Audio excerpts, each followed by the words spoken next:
is The Brain Truth with Allison Jordan.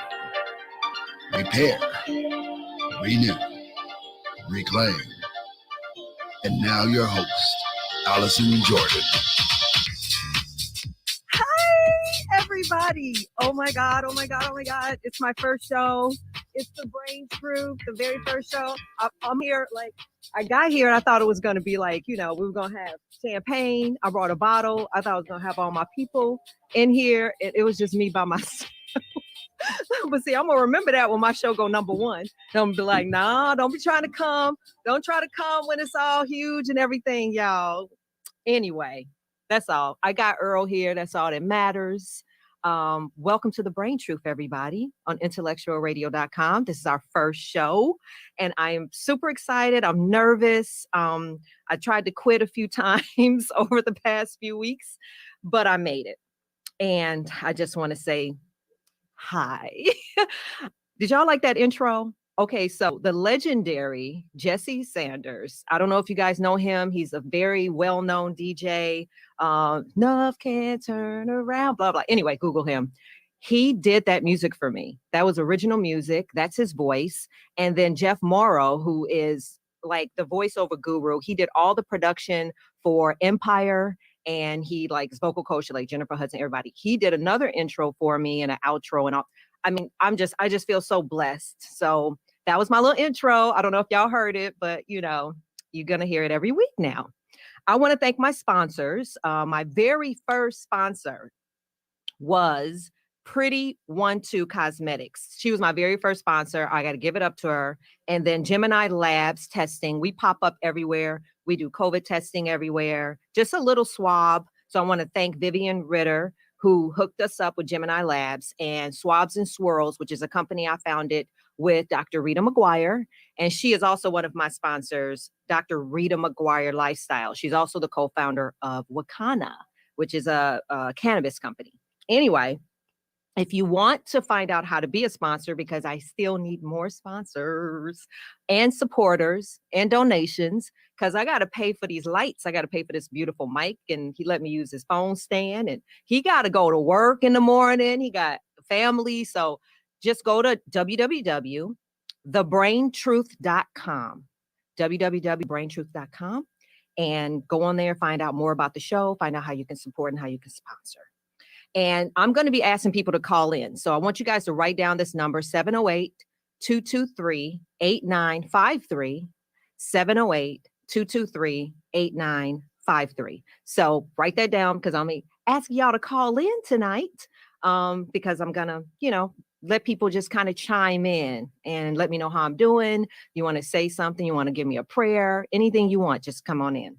So I do want to do a disclaimer, because tonight I am going to sort of talk about a journey and why I'm here. So if there's people that are sensitive to some of the things I'm going to talk about, my journey and trauma that I've had in my life, you may want to, leave or turn me off, because I'm going to just tell it like it is. Like my mama said, tell it like a TI is. Okay. So that's what I wanted to do. Put a little disclaimer there first. Okay. So I just want to come on the show today without any guests and just be here as a woman to try to normalize the stigma of mental health. This is my story. This is my truth. And this is my why. So I have to do this because I have to go first, So I'm just kind of raising my hand and I'm saying I'm going to go first, okay? I want to set the tone because I want to let you guys know that it's okay. It's okay to talk about mental health. It's okay to talk about trauma. Sorry, that's my tissue. I brought it just in case. So here we go. So back in April of last year, I got a book deal. Woo! The name of my book is called Life Profoundly and How I Became a Palm Tree. I was excited. I got signed by Lumen Publishing. Shout out to Marilyn. I hope you're watching. And so I just started writing my book. Like, okay, people want to know my life. As you know, I worked in the entertainment industry and did a lot of stuff and produced shows and And it was just going to be a really amazing book about my life. And so I started to write it. Do. And then all these memories and the stuff came up. I was molested at 10 by a family member. I later found out it was a cousin. He since have passed. I was molested at 12, and I was raped at 18 in college, my freshman year. A guy that I liked, I trusted. He put something in my red smoothie, or it wasn't a smoothie, it was one of those ices from like you get those little gulps or whatever. And he put that in my drink, and was what you would call a drug date rape. And I actually got pregnant from that and ended up having to have an abortion. So I started having these panic attacks. And on top of that, it was the pandemic. So I was locked in the house and I started having these panic attacks. I started having nightmares. I was calling 911. I thought I was having a heart attack. I was going to the emergency room like every day, every other day. And I just was drowning. I was falling. It was debilitating. I remember telling my husband I didn't know what was wrong with me. I'm like, something's not right. Something's wrong with me. And oh, just go to sleep, relax, you'll be fine. But it was something wrong with me. Okay. Most people didn't even know. There are people that were coming by my house, dropping food off to me, and I was just crying. I was so grateful. I couldn't leave the room. I couldn't sleep. And so on June 27th, I went to St. James emergency room because I was literally tachycardia. My hands were like this. I couldn't even move them. My son, I remember he was bending my hands down like, mommy, mommy, mommy. He was trying to straighten my hands out. And I went to St. James Hospital and they looked in the computer and they saw that I had been there so many times that they ended up signing a petition to transfer me to River Edge Hospital, which is a psychiatric hospital. But before I go into that, I want to kind of stop there for a minute because I want to tell you about my journey in the hospital. But before that, I was really doing everything that I could. I didn't know what was going on with me. And I remember watching Ayanna Van Sant. She had some morning shows during COVID, and it was this prayer thing and the journey. And I was watching it, and I was watching, and I was watching it. And I was just reaching for things to try to self-help. And then she had talked about a woman by the name of Dr. Ivy Hilton. And I went to visit her. She had the sound spa and she's got this beautiful voice and it was healing. And I was still struggling, but I became friends with Dr. Ivy Hilton. I started calling her and she would speak life into me and pray with me. I was calling my mother. She was praying with me and I was still struggling. And so Dr. Ivy Hilton ended up introducing me to a woman by the name of Dr. Sister Jenna. And I remember watching what she used to have online called the Spiritual Vaccine. She's on YouTube. You can Google her. She runs the Meditation Museum and she's one of the top thought leaders. She's a lot of celebrities, private. I don't want to tell everything because she's humble. But I started watching her and I felt a little bit like I got it, right? And so I wrote her a letter and I have a little bit of the letter. And this was on May 11th, 2020. And I said, Sister Jenna, I'm now desiring a path of mental clarity and spiritual balance. I want to be healthy. I want to be free from fear. And I just want to embody love and peace every day in an authentic way. I believe that I can be transformed into the person I am supposed to be. I am just vulnerable, and I'm finally honest with myself that I need guidance and I need help now. So the panic attacks kept getting worse, but I felt like that planted that in the universe, and I left it there.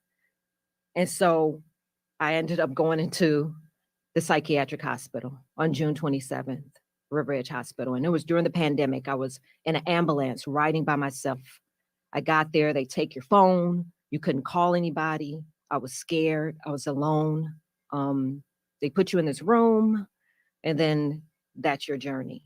And I remember one day the psychiatrist was like, also, you're going to talk today. And I said, I've never met you before. What are you talking about? I'm going to talk today. He goes, I've been talking to you every day for 9 days. And I was like, no way. I've never met you. He's like, 9 days. And at that point, I knew there was something major about mental health. Here I am. Everybody knows me. I'm strong. I produce shows. I do this. I do that. I can sit here and run down my resume. You can Google me. And yet 9 days of my life is missing somewhere. And that's when I went in that room and I got on my knees and I started to pray. And I started to ask God to cover me. And I had made a commitment to him that if you got me out of here, I would dedicate my life to mental illness, mental health, mental education. At the time, I didn't know what God had in store for me. And I woke up one night and I remember seeing my 10-year-old and my 12-year-old and my 18-year-old, my 22-year-old self. They were standing right there. And I'm like crying and screaming. And they are like crying, like, save us, help me. I literally was seeing this. And there's a woman by the name of Dorothy, a nurse there, been there for 30 something years. And when you have sometimes these manic things in the psychiatric hospital, they inject you with a combination of Benadryl and Ativan to sort of calm you down, especially if you're kind of like out of control. And they were going to, because I was just like freaking out, like, oh my God, oh, I'm seeing these things. And she said, hold on, stop. And she ended up letting everybody leave the room. And she said, there's a difference, and I've seen it before, of clinical depression and spiritual depression. And what I think you're experiencing is spiritual depression. You got to leave those young girls here. You got to do the work to move in your future, and you got to start praying. So I called my husband and said, bring me my Bible. So I started praying every day. I saw my grandmother came to me. This is real stuff. Like, and she told me to find her Bible. You need to find my Bible. Momo, my dad's mother, and my mother's mother, Mamone and Momo. And she said, I wrote on every page of the Bible. And I'm like, I didn't know you could write on every page of the Bible. I know now. And she had paper stuck in there, and there was a scripture that she had in the middle of it. And she wanted me to get it. And at the time, nobody knew where the Bible was. And I was calling everybody who was looking for this Bible, which brought everybody together because they had to find this Bible. She kept telling me, find the Bible. And I'll read that scripture to you. I've never told anybody what the scripture was, but I'm going to read it later.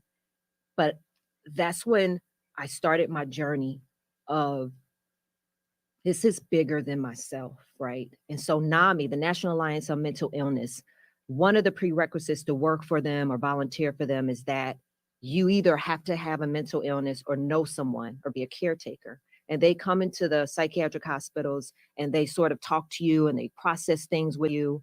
And so I was just kind of obsessed with these people from NAMI. They were coming and I was like, oh my God, I'm going to work for you guys. I'm going to do stuff with you. And I don't know, I just need to talk to these people and tell me your journey. And started waking up because I had lost 40 pounds. My hair was matted. I looked a mess, actually, but it's okay. I was being reborn. So I started waking up and showing up to all the groups, participating in the groups, talking, drawing, painting, doing everything I was supposed to do. And on July 15th, I was discharged. I'm diagnosed with PTSD, social anxiety, panic disorder, and depression. They prescribed me antidepressants which I took. I had an anxiety pill that I had to take, and I had a PRN, which you take when you're having a depressive moment or an anxiety attack, along with my coping mechanisms that I had to use. And that's what I took home with as my toolkit. But when I got home, my husband was taking care of me. He was cooking for me. And I was like, oh my God. My marriage was restored because we were having some marital problems.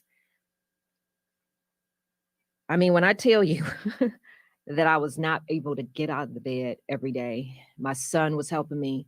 Mental health and depression is debilitating. Anybody that's watching, Anybody that's listening, mental health is debilitating. It hurts. And it was a battle of indescribable proportion. So my husband ended up leaving me on September. Sorry. In September, my husband left me. And I'm sorry. He left me, and I had to start to clump not only the past drama, and I had to clump that pain along with it. So that's when I had to cling on to God. And it wouldn't be until today that I can actually say and know why.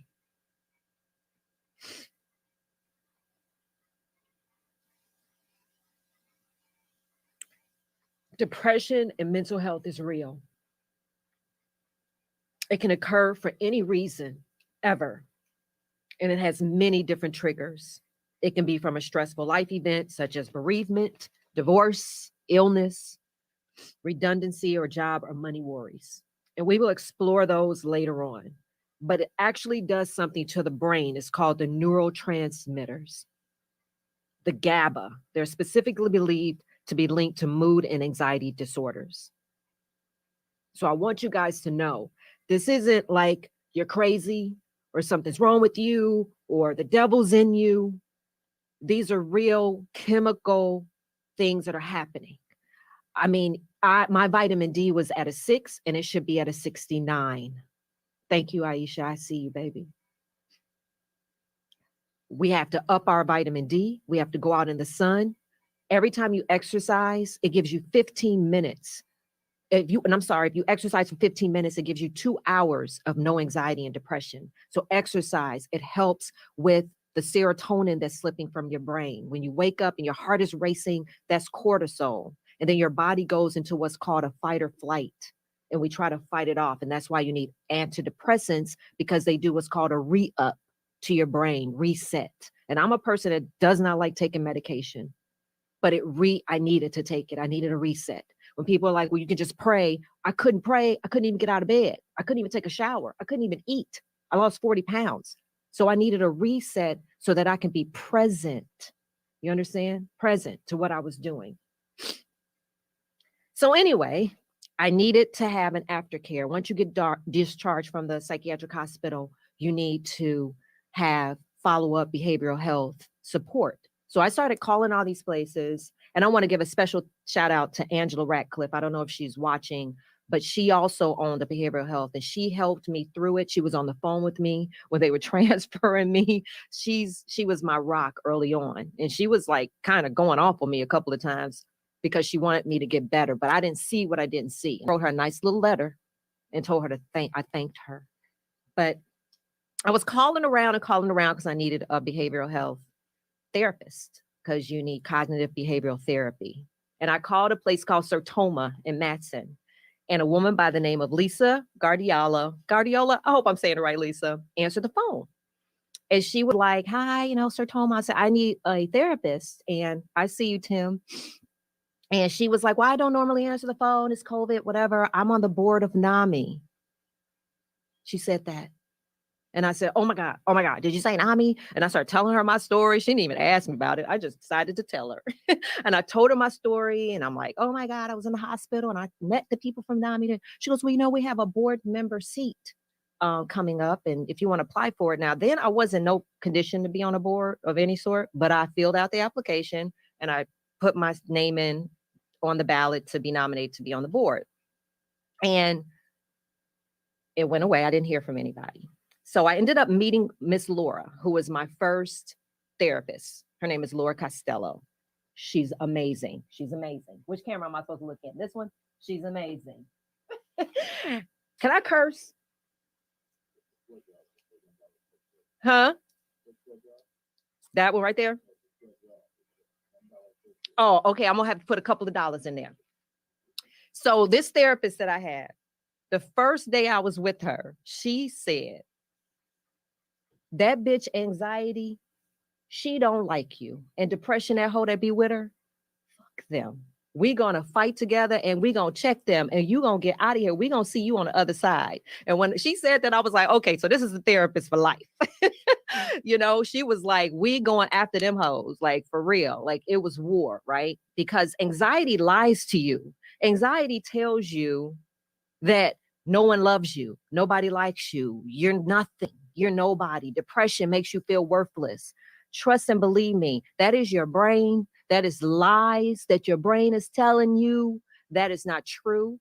And so those are the things that you have to start tricking your mind and you have to start working towards that. So I found a couple of months I'm in therapy and I'm doing a heck of a job. And then I went to my inbox. Now, remember, I told you guys about Sister Jenna. When I wrote her that letter, like back before I went into the hospital.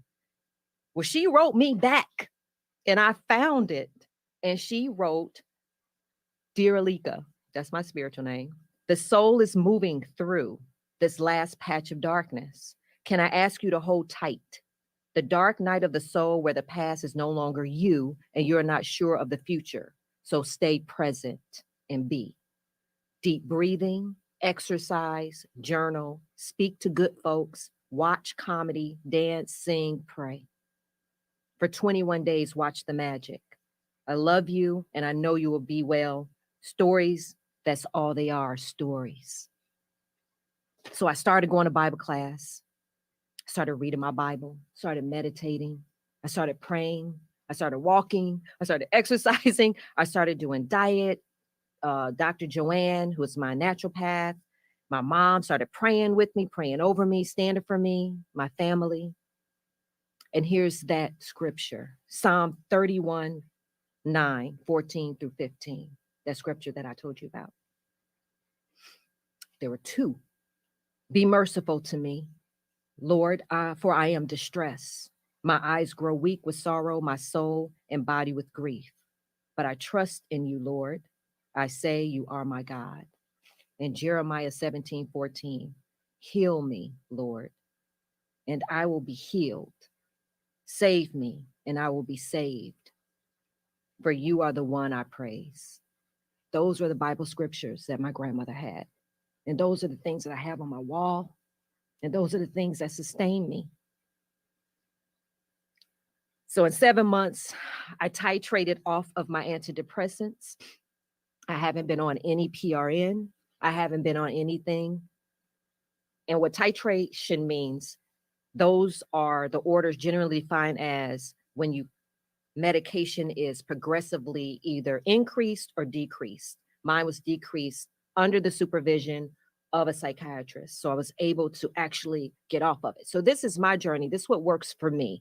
I'm not saying if you're still on medication, get off of it, titrate. I mean, it's just what God had put before me was my toolbox. And I don't know what your toolbox, but this show is about offering different resources, offering different ideas. I'm going to have people from my past, my journey, healers, spiritual healers, pastors, doctors, clinicians, nurse practitioners, and other consumers is what we call ourselves, who are people suffering and living with, I shouldn't say suffering, living with mental health. And so today, so about a few weeks after I filled out my application, or a few months, Lisa called me. It was like 9 o'clock at night. And she said, Allison, guess what? She said, you've been nominated to be on the board of NAMI. And when I tell you I screamed like I won the lottery. You would have thought I had won $10 million. Because see, I planted that, remember? I planted that. And so not only am I a board member for NAMI, I brought my little stuff. I am QP certified in suicide prevention. I am a youth mental health first aider. And this was given by the National Council for Behavioral Health. And I am a NAMI Connections support group facilitator, not only for NAMI, Chicago and NAMI, Illinois, but also for NAMI South Suburbs, which I sit on the board for, who's also one of my partners and one of my sponsors. And I want you guys to go to my website, thebraintruth.com, because you can click on the resource page and there you can connect to NAMI, Illinois, NAMI, Chicago, and find out the stuff that we're doing. And I just want to give you guys some statistics because since COVID, since the pandemic, I'm going to read this, more than 42% of people surveyed by the U.S. Census reported 42% symptoms of anxiety and depression, an increase from 11% from the previous year. Okay. Last year, wait a minute, I'm gonna keep reading. Hold on. According to Kaiser Family Foundation, that's called KFF, increases in alcohol consumption, 15% since the pandemic, and the worsening of chronic health conditions are 13%. So people who are suffering from like heart conditions, that's why people were getting strokes and heart attacks. They weren't dealing with the depression and stress, right? That was because of the pandemic. And then, of course, all of us experienced George Floyd, didn't we? I mean, that was PTSD for the whole entire country. And the National Law Review said that divorce increased by 46% in the U.S., with newer couples being the most likely to file divorce. So people who had just got married during the pandemic, they all pretty much over half of them got divorced or filed for divorce. Last year, over 30,000 people called the Illinois Domestic Violence Hotline for help. There was almost 20% of the 150 calls a day and text messages, 35% were for shelters. 500 of them were for safety measures. That means they put people in Ubers and they got them to a safe place.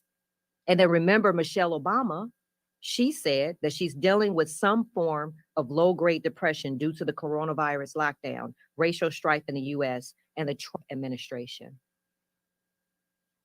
So what I want to do with my show is I want to talk about it. I want to be authentic with it. And I want to remove the stigma. I want to show that a strong Black woman or a strong person, I want to change that narrative. I want to say that strength comes from being honest, from being vulnerable, from telling the truth, from having a breakdown and telling people about it, and going through depression and anxiety. Is okay. It's okay. God has an assignment on my life. I know that. I almost gave up. Doing this show. I had to call the warm line. The warm line is a 24-hour line that you call when you're in trouble and they process things with you.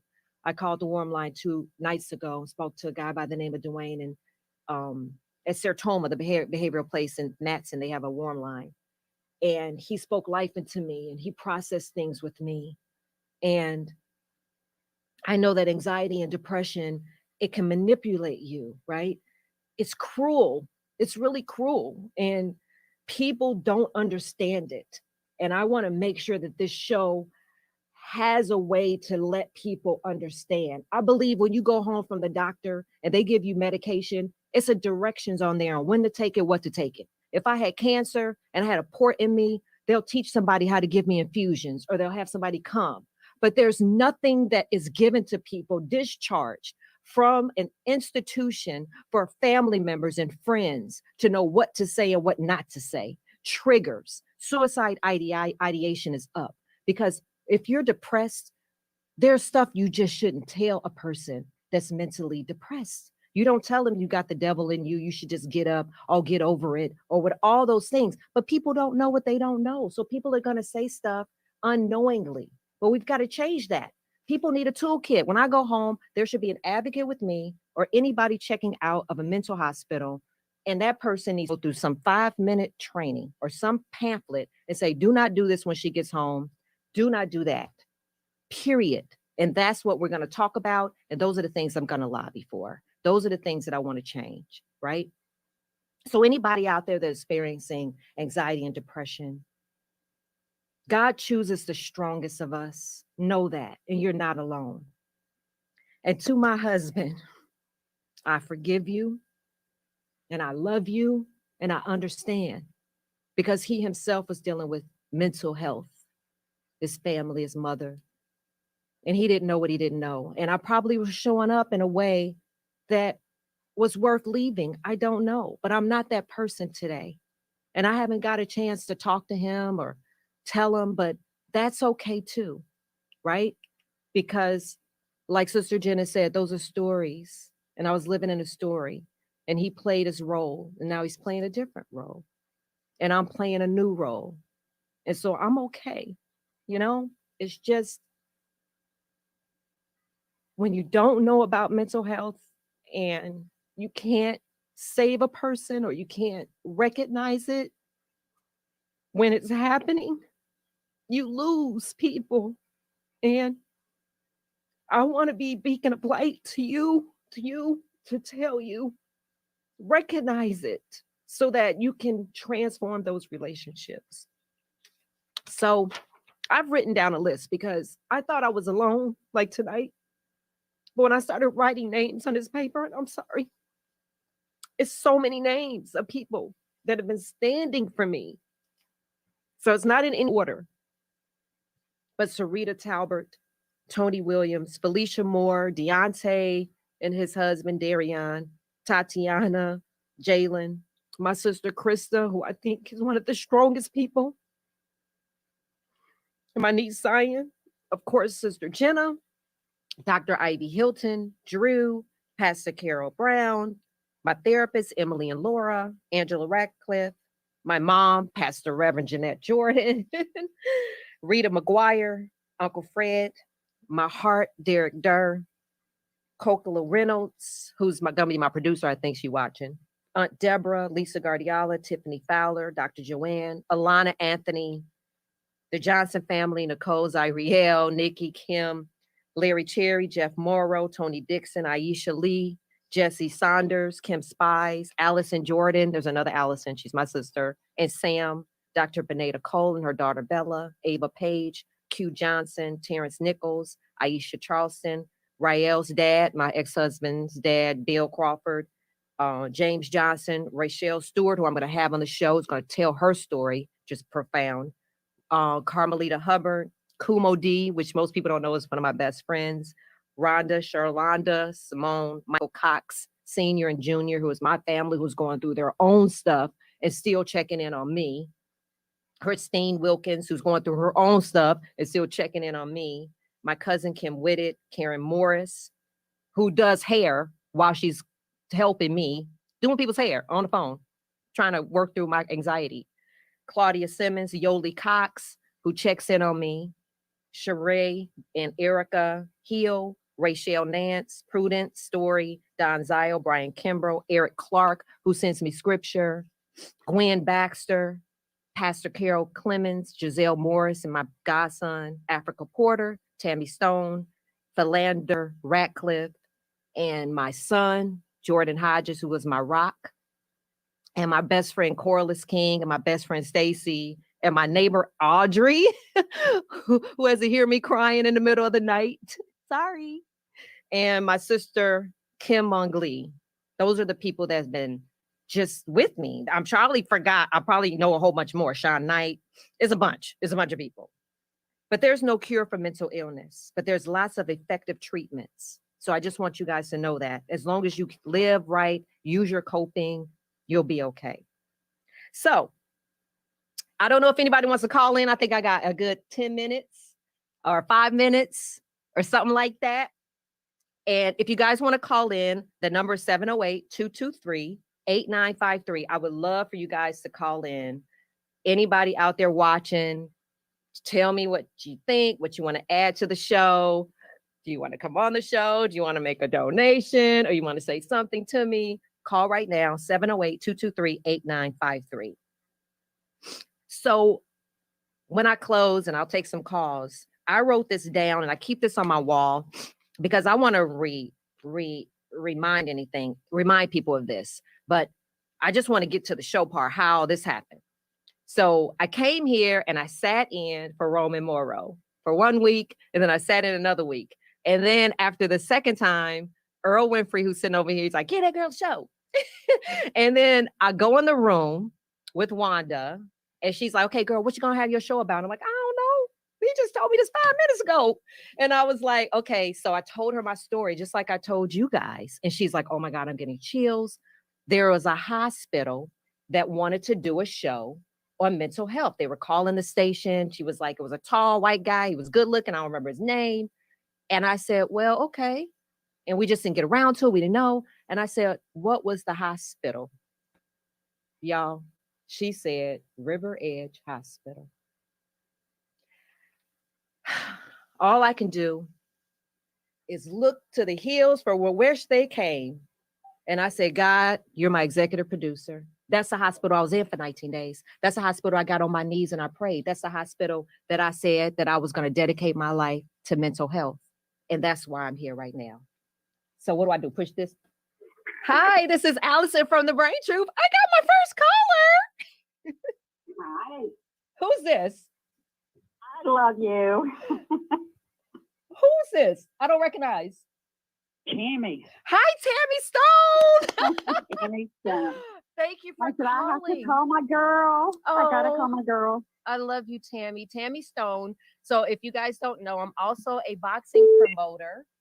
And she is my matchmaker. That's the woman that she's more than a matchmaker. She's my new friend. She's my mentor. She's a former professional boxer.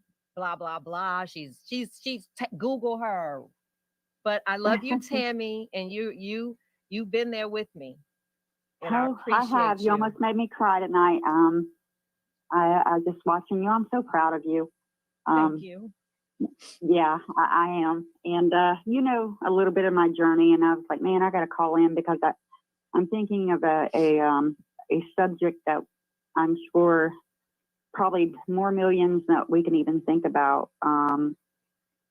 We're not thinking about these people. Yeah. And you know, I go through my own journey of depression and anxiety and stress and PTSD. My whole life is, you know how my life is.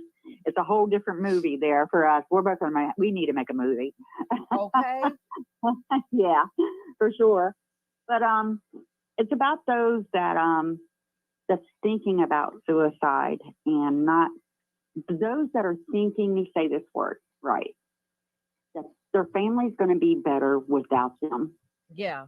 We should have a segment, and I would love to talk about the topic because I've lost two people, as you know, to suicide. One was the love of my life, my husband. Wow. And those that are thinking about suicide do not think about nothing but the family's better off without them. When in reality, you know, and I've even begged my own fighter, please, you don't know what you're leaving if you go to do this, because I've been there for 13 years. There's no healing. There's just coping with it.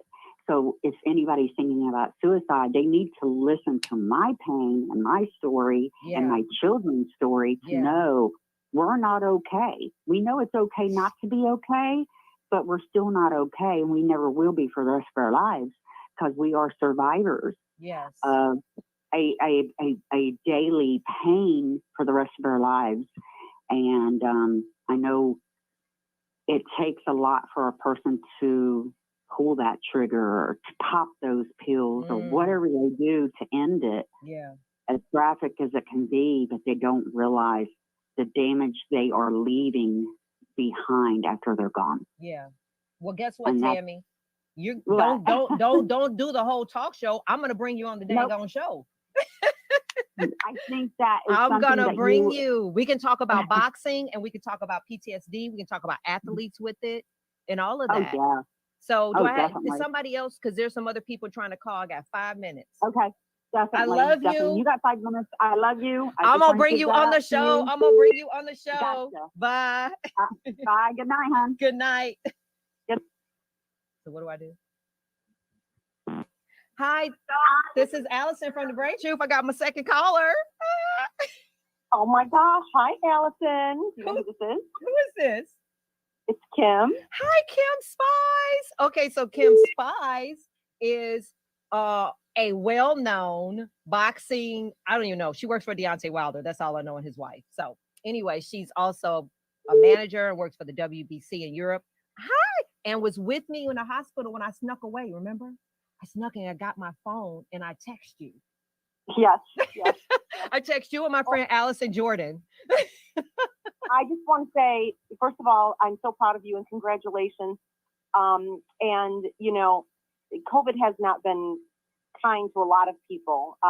You know, it exemplified people's mental struggle. Yeah. And it was, you know, lockdown was extraordinarily difficult on me because my isolation from the world it's still continuing because of my situation as a caregiver. Yeah. And which is really my first and foremost job. Mm-hmm. And you spent a lot of time, even through your struggles, checking on me. So I can't. It's gonna make me cry because there are very few people who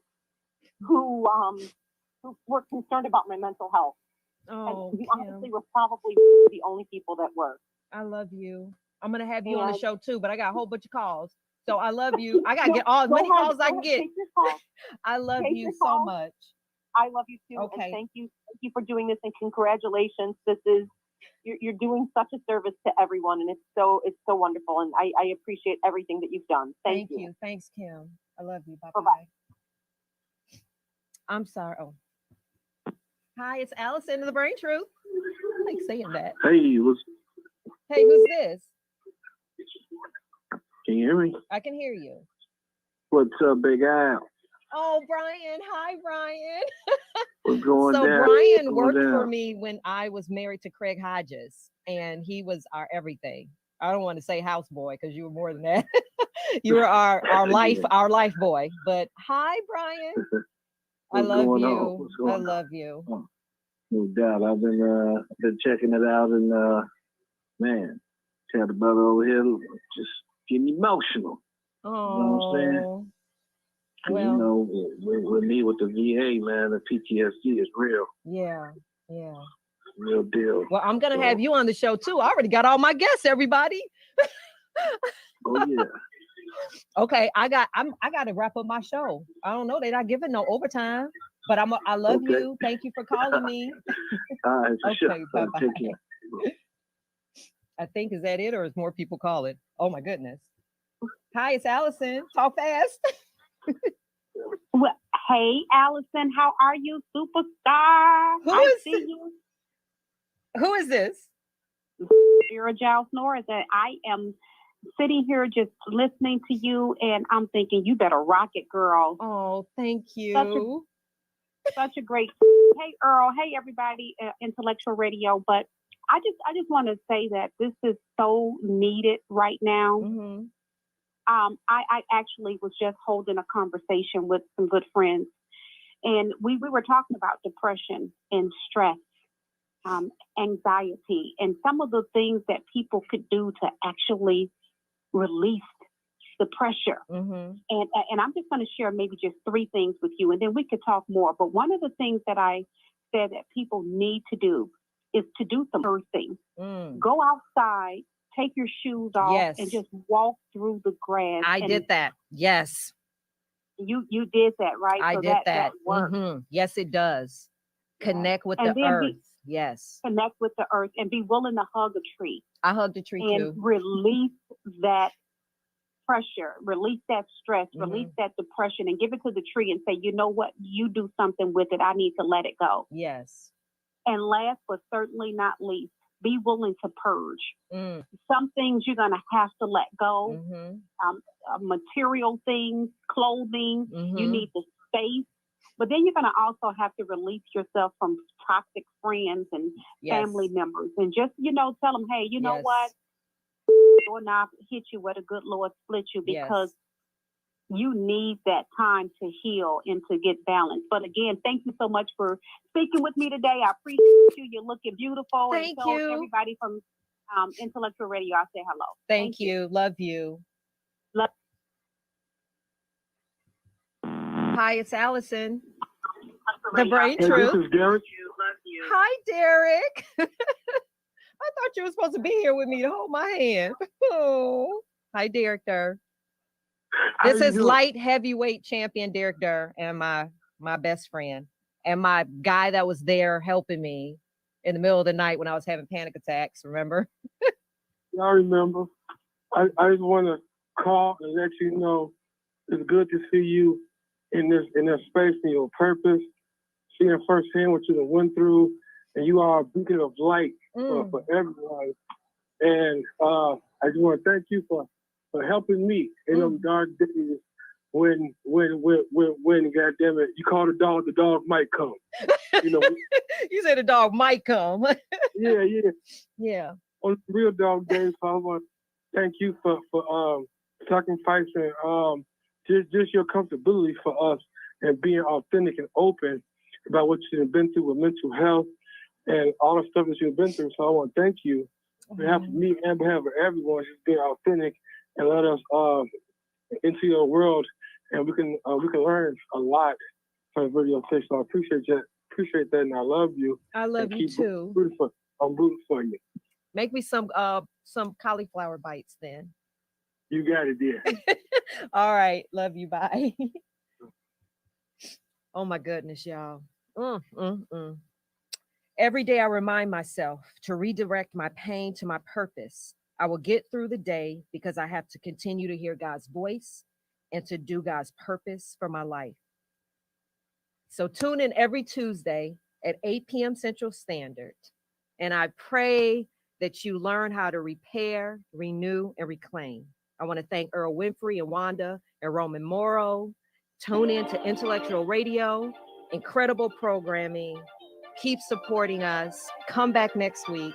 Call me every week. I like answering it and saying, oh, it's Allison Rachel. And I love you all. And thank you so much. I love you. I love you. I love you. I love you.